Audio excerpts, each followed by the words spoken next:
Hi guys, welcome back to my channel. My name is Michelle Saga and I am the crafty chick behind Shells Beads. First and foremost, I wanted to say a humongous thank you to all of my brand new subscribers and followers. Your support of my channel really does mean the world to me. With Thanksgiving next week, I wanted to let you guys all know what a blessing you are to me. For today's tutorial, we are going to be creating this beautiful vintage Santa inspired tumbler, and the inspiration behind this came from something very near and dear to my heart. So all of the vintage Christmas decorations that my grandmother would put up every year just really helped make the house feel so special. And this is really a tribute to her. She's no longer with us. So these beautiful decorations that my family puts up every year now really are in memory of her. She had this beautiful strand of angel lights that had these gorgeous platinum stars in between each one of the angels. And the color scheme was absolutely spot on for this tumbler. So this one really is for her. I hope you guys enjoy creating it. We're going to be expanding on some skills that I've already shown you in previous videos and really making this tumbler feel special. So if you guys are ready to get started, let's go.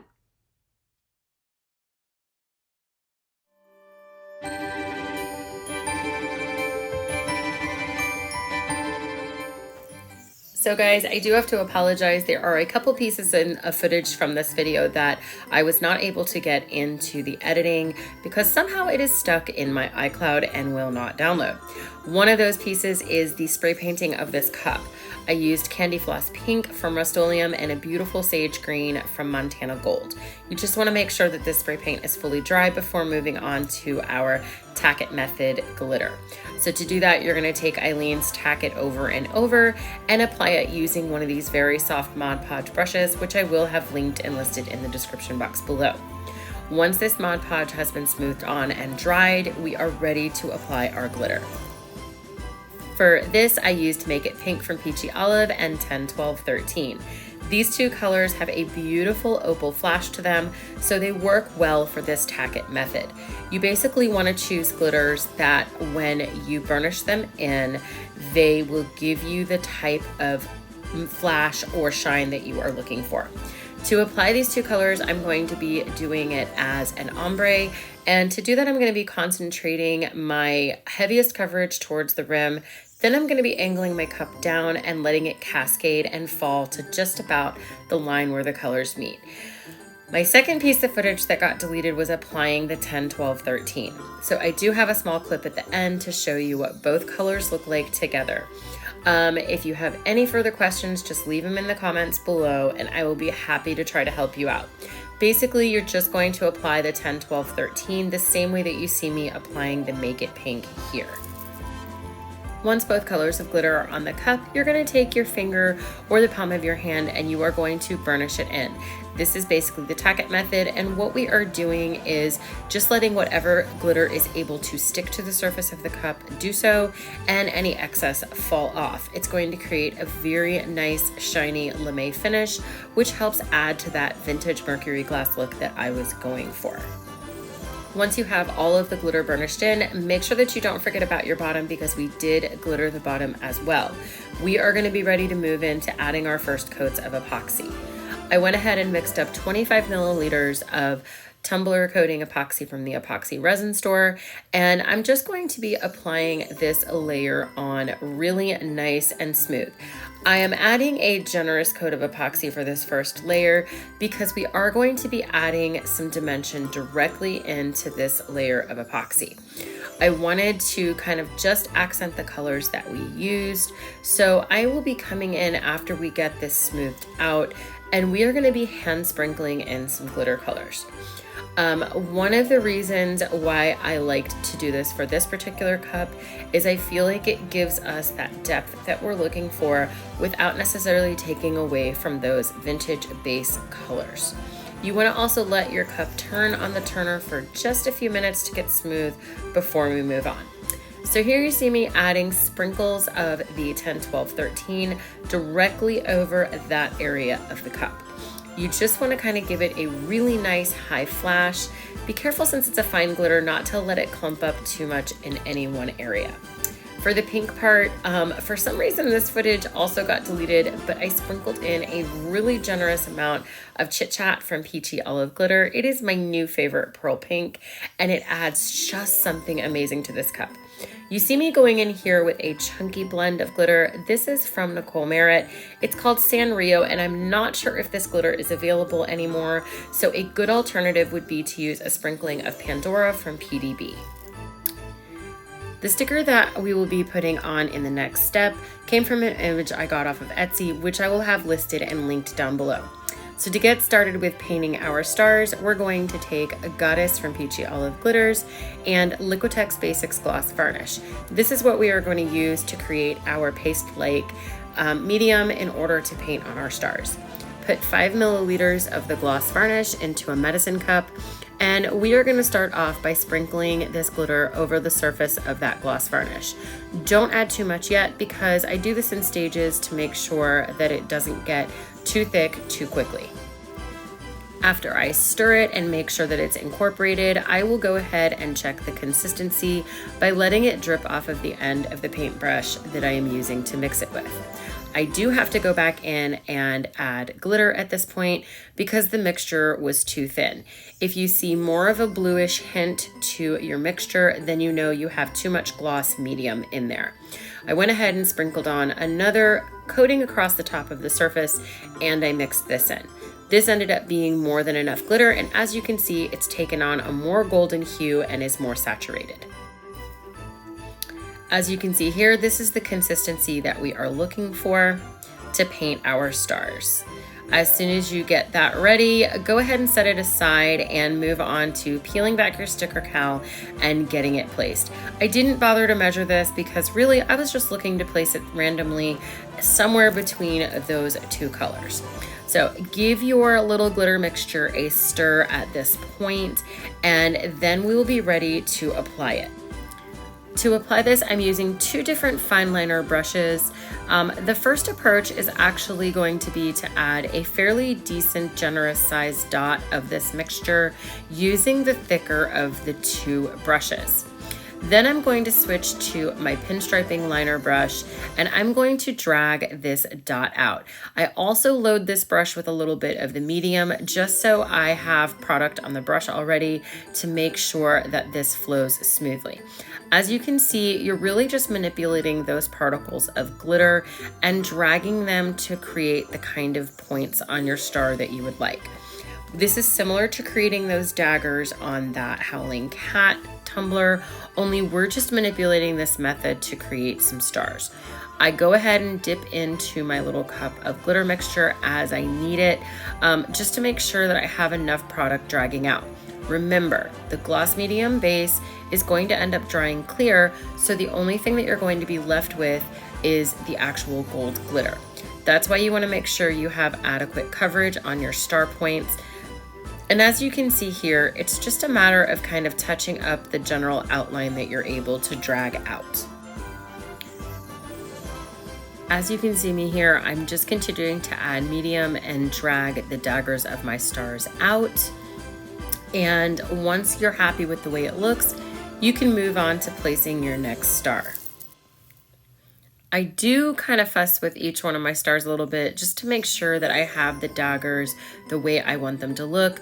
What you're going for is that thicker end to it where the center is and tapering off into a nice fine point. Once you have that looking the way you want, go ahead and move on. I will let you know that I did add a little bit more glitter to this mixture because I just felt like it was a little too thinned out. Remember what I said before, that we don't want to see too much medium because that is going to dry clear and we won't really see any star if the glitter is not concentrated enough in that area. Remember to add a very nice generous dot as you start off your star because it may seem like it's kind of gloppy, but you do want enough medium on there so that when you go to drag your points off, you're dragging enough of that glitter with it. So you just see me doing that here using my nice fine liner brush, and we're going for that Christmas star look. So a Christmas star kind of has those beautiful 4 compass rose points, and then in between each one, a slightly smaller dagger. So that is kind of the look we're going for. You could even elongate the bottom one that is pointing south just a little bit longer than the rest to really give that vintage feel. The inspiration behind this particular side of the design was from some ornaments that my grandmother had that had almost like this indented feature, and that indented feature had the impression of a star shape just like this. So I was hoping to recreate that on the cup, and this was such a fun way to achieve that look. You are going to repeat this process over the entire surface of the cup, so I will let you finish watching what I'm doing here, and then I'll give you a quick little shot of all of the stars on the cup.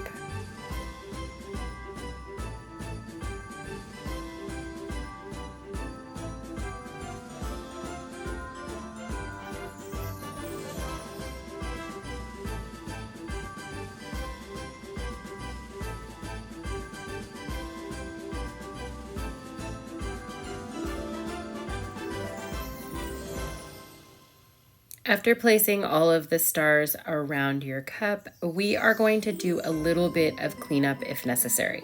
So I learned the hard way that this is best to left dry on your turner while it's turning. I did not do that, and as you can see in the next footage, I did have some areas that dripped. So to combat this, I'm coming in with a very sharp blade. This is actually a non-surgical scalpel, and I am just cleaning off and bringing those star points back to a point. I didn't need to do this on all of them, but where it was a little clumpy, I needed to do that. Now we are going to move in to some more coats of epoxy to get this cup smooth and ready for our word decals. I went ahead and used 20 milliliters of Tumbler coating epoxy, and you just see me adding it to the cup here. You want to make sure that this layer is nice and smooth.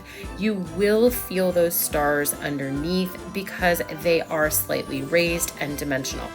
It's okay because after 2 coats of epoxy, you won't even know that they are there. I go in right into a second layer of epoxy as soon as that layer has tacked up. And as you can see here, all of our stars are completely smoothed out. You do want to make sure that the surface of your cup is smooth before applying your word decals, because unfortunately this gold vinyl will show through. So if you have to go into a 3rd coat, that's perfectly fine. I have this as an SVG that I have available in my group over on Facebook, so make sure to check that out. The link will be in the description box below. I cut this out of a beautiful champagne gold from the Vinyl People. I do have a link to where you can get this down in the description box, and I layered it over a beautiful pearl cricket pink color that I got at Michael's. I think I got this probably about 2 years ago, and I never found a good use for it. So this tumbler really turned out to be the perfect place for this pearl pink vinyl. So you're just gonna cut that out, and I'm just trimming this up so that I can apply it to my cup. Now, I will tell you, something I forgot to mention is I was anticipating having a decal here, so I left a little bit of space. I went ahead and just kind of eyeballed it looking at the front of my cup, making sure that I was roughly the same distance away from the Santa as the other side. So, you know, looking at it from the top and making sure that I was on the right side of the cup. So I also want to make sure that the space between the Santa and this decal is even. So I'm going to go ahead, and before I apply it, I'm just going to measure that little area with my flexible measuring tape, just so I can get a good idea of how much space I want to have on each side. I do use my marker here to give me a couple of good marks before I go ahead and lay down this vinyl. Once I have it lined up correctly, I do go ahead and use the Hinge method to apply the decal so that I can make sure I get it down as smooth as possible. I'm measuring this one a couple more times just to double check that I have it in the right place, because unfortunately words, when they are misplaced, end up looking very funny. Keep in mind, I am measuring to the decal, not to the white backing paper that you see. So to do the hinge method, I'm just peeling back a small amount and I'm going to cut off this backing paper. That leaves that area exposed so that it can adhere to the cup. Once I have that piece anchored down, I'm going to come and remove the rest of the backing paper so that I can make sure that I apply this decal smoothly. I do want to preface that sometimes these thicker of vinyls have a tendency to want to wrinkle or bubble up. So doing this hinge method just ensures that you have a nice lay down point for it so that you don't risk trapping any air bubbles as you lay it down on the surface of the cup.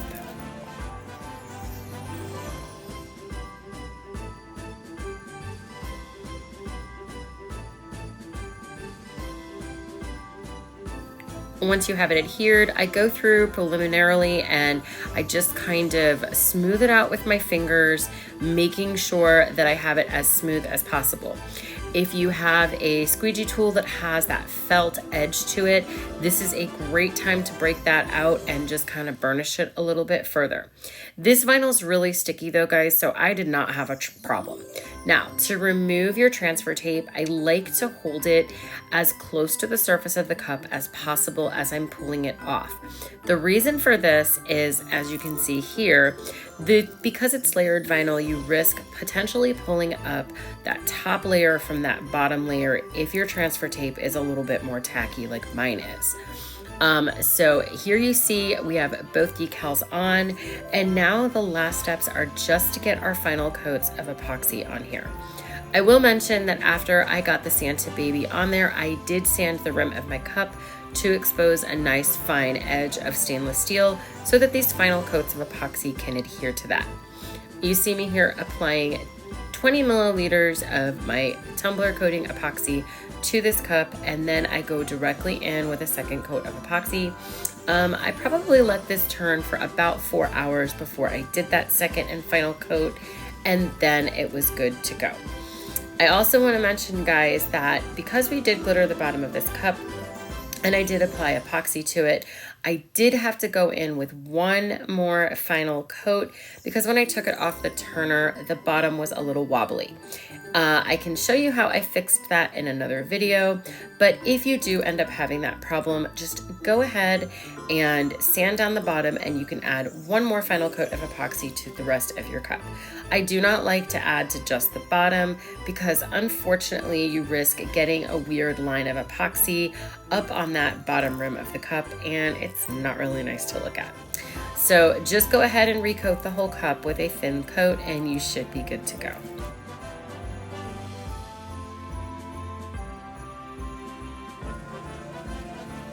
Go ahead and let this last layer of epoxy cure for 72 hours and you are ready to use your new Christmas treasure. Thank you guys so much. I hope you enjoyed this tutorial and learning something new to really make your tumblers kind of pop. I love adding these little handmade touches to it that you just can't get with vinyl or decals. If you like this video, please give it a big thumbs up. Consider subscribing to my channel. It really does mean the world to me. And comment down below. I love to hear from you guys. So don't forget to join my Facebook group. We have a lot of fun over there. And once again, please subscribe. If you want to watch one of my latest videos, click here. Until next time, stay creative, guys.